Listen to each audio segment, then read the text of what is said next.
It's Friday, which means it's time for The Week in Weird, and this week we're joined by Daniella Martin, author of Edible, which chronicles her adventure into the world of eating bugs. Your adventure into eating bugs has led you to believe that eating bugs is good for the world and good for your body, right? Save the world. Could actually save the world. Yeah, I think it's so interesting that something that's so traditionally reviled could actually really make a difference in terms of a lot of the global issues we're facing right now. The main reason I think that is that insects have been found to require far fewer environmental resources, like food, water, and land space, to create the same amount of animal protein as traditional livestock like cows, chickens, and pigs. So that alone, if we could save space, if we could save water, if we could save the amount of food that they need, that would make a great dent in our environmental resource usage, which is a big deal right now. If you go to a lot of points in Asia, South America, Africa, they eat bugs and they have a tradition to eat it. Thousands of years ago, everybody ate bugs. And then in North America, Europe, bugs went from being our food to being the enemy of our food, and now maybe they'll be our food again. We're so prude here in North America. How many, in your book, how many recipes, how many things do you cook with bugs? In my book, I have about 10 recipes. I'm not sure I understand your question. Like, how much do I cook at home? How much do you cook at home with bugs? I would say I'm about once a week. There's some times, especially when I'm doing a lot of talks or a lot of demonstrations or I'm having a party. So I'm doing a lot of recipe testing, because you really have to test out every recipe with bugs because there's not a lot of precedent there. So I would say I'm about at once a week, and then on some weeks it's every day. So I probably eat insects about as frequently as most other people eat tofu. So talk to me about what you have brought us today. Okay, so this is, I'm pretty excited about this. These are actually pretty new recipes for me. So what I brought kind of a candied sesame cricket, which is on top of a cabbage snow pea carrot stir fry. That's the one with the rice underneath it? Yeah, and I'm a pretty simple cook. I'm not, super gourmet or anything, so I try to make things that are simple, and stir fry is something I can handle. And this thing that looks like kasu marzu is actually wax moth larvae. These are the caterpillar of the lesser wax moth. Wow. And in the wild, they live in in beehives. And when in captivity, then they eat a diet of bran and honey.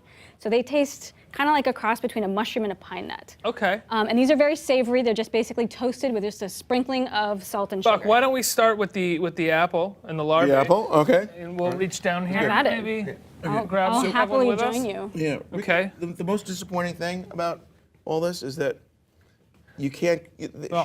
Daniella doesn't cook these live. No, I don't. I don't cook them. I do it. It's very good. Yeah? Very wonderful. What are you tasting? It's Mostly cheese. Mostly cheese?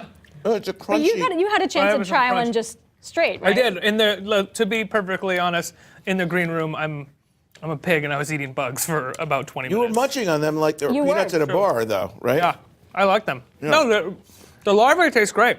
It's roast. It tastes like a roasted peanut or something, like you said. Exactly. Like those sesame snacks that they have in bars. Exactly. Yeah. Yeah. Right. I could see buying a bag of bugs, like of dried roasted bugs from a store or something. And Exactly. And while traditional bar snacks, sorry, I think I have a larva in my teeth. Yeah. While traditional bar snacks would have, they'd be peanuts or pretzels, which is high in fat. One's high in fat and one's high in carbohydrates and starch, right? But if you had toasted insects, they'd be high in protein, essential fatty acids, calcium, iron, B12, all the good stuff you want to be eating anyways. So I think they are actually better. One day in the future, we can turn that old joke around and say, "Waiter, there's a soup in my fly." Do you want to try? Buck? Do you want to try with me the roasted crickets? Oh, this is going to be good. I hope this is So good. describe for the audience once again what this is while I take a bite. This is I want to make sure that I get a slightly candied cricket with sesame seeds on it, with basically just a really quick stir fry. That's good cricket. I like the crickets. Yeah. The crickets might be my favorite. That's I like the sesame. Yeah, crickets taste really good. They tend to taste to me like a cross between a toasted almond and a shrimp. I wish I could give the audience some kind of shock right now. I feel like that's what people expect when they see someone eat bugs. That I'm gonna take it and be like, yeah. But it's really good. You could grab a bunch of crickets and crunch them up and stick your tongue out. That would probably be. Earlier I had a cricket dangling on the tip of my tongue for everybody backstage. I mean, the big one is that you could farm these anywhere. I mean, you talk about like cattle ranchers out west, I've got 500 head on my farm. Crickets, you could have 10,000. Yeah, I mean, you could farm this anywhere in New York.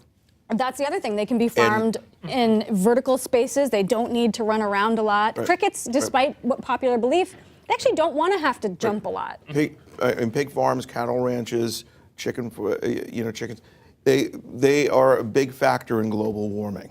We have more bugs to take down, Buck. You're giving me the look that I'm feeling right now. Yeah. I may be smiling for the camera, but I'm a little. Do you want the tequila with the worm or the tequila with the scorpion? Ricky, I'm going to let you choose, but I'll take either. I'll take the scorpion if you want. I want to do the scorpion. You got it. I want to do the scorpion. HuffPost Live host drinks tequila, dies on set. This is going to be fantastic. That's not going to happen. Cheers, Buck, to the Week in Weird and to eating bugs. And to bugs. Daniella, thank you so much. I don't know who to watch. That's a good worm.